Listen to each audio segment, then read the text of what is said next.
My name is Marina Beun. I'm a prosecutor working in the Netherlands.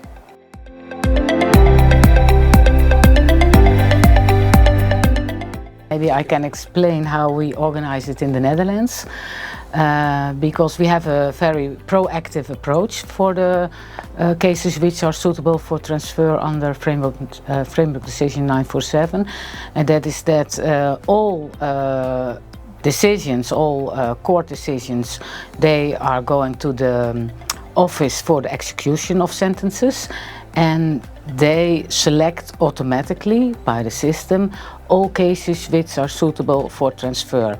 And that is people who have an address in another member state and who have a sentence which can be transferred under the framework decision.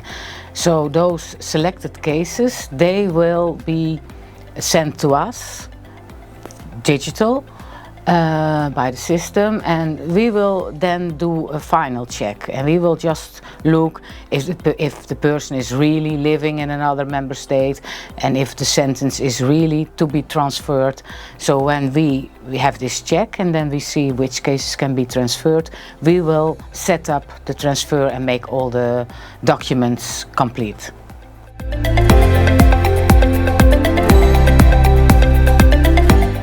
Yes, because now you can see all the cases which are suitable for transfer, and what we see in our figures is that we have 4 times as much as cases we are sending abroad than cases coming in.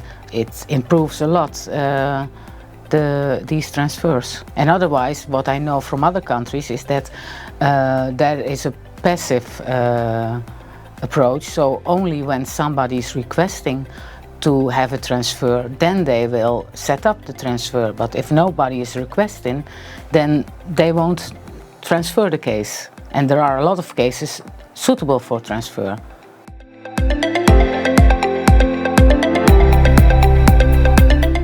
We see that with the countries with whom we have a lot of transfers, that during the years we get kind of practice and we have the same network, we are working with the same network, and that is helping a lot because we know each other during the years.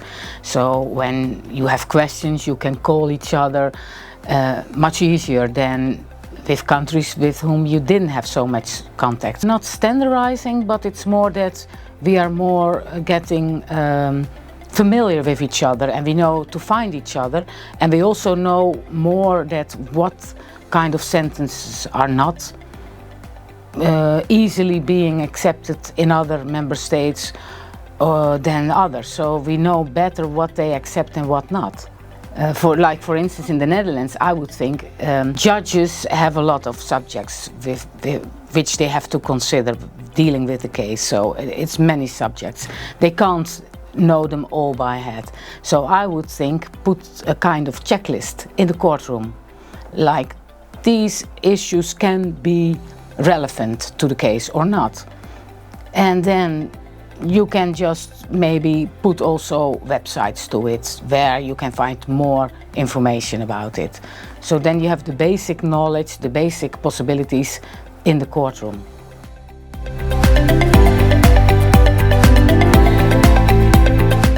Judicial academies should pay attention to this subject, that they involve this subject maybe in other courses. For instance, a course about execution of sanctions, then you can put this extra as a subject to that course, and to make sure that all relevant professions know about it.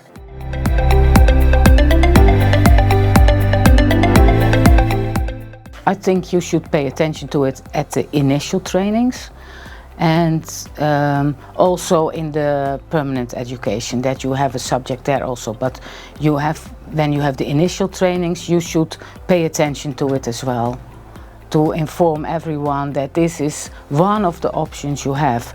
And also because people are traveling more and more, and they are committing more crimes abroad. So I think we will have more cases of people are being convicted in another member state, and so we need to have more transfers.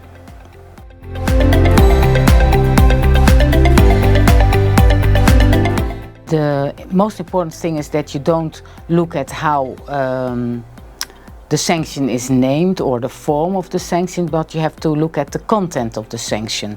So, and that if you can adapt it to the same content, although it has another name or another form, then you can recognize the transfer. But you always have to be in contact with each other. It happens sometimes that other member states say, oh, we don't know this sanction, so we can't recognize. But then I think, well, maybe it's named in a different way. You name it in a different way, but still the content can be transferred. And what we do also when we get sentences from other member states with probation measures and we don't know exactly how we can adapt, then we always ask advice at the international desk of the probation, because they are very much experienced with the probation measures, of course, and they advise us. So then they make mostly the proposal of the way how we can adapt it.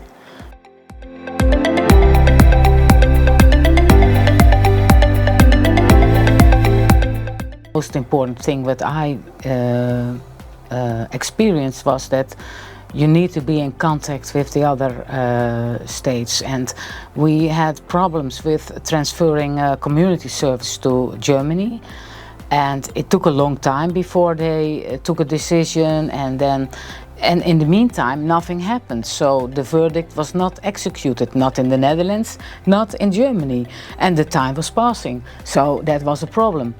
And then I was in contact with some colleagues in Germany, and we discussed the case, and then they offered to make an explanation how they can adapt it in their law, according to their law. So because we were in contact and we had a discussion about the subject, we realized that we could transfer these community sentences, community service. And before, everyone was struggling with it. We didn't get a reaction, there was no decision, judges didn't know how to deal with it, we were waiting, so it was only frustration. And after we met and we made some, because I explained and I made an analysis of it, and I explained why we needed to have a recognition and that they should recognize, and then they were willing to think about it and to explain it to their colleagues in Germany.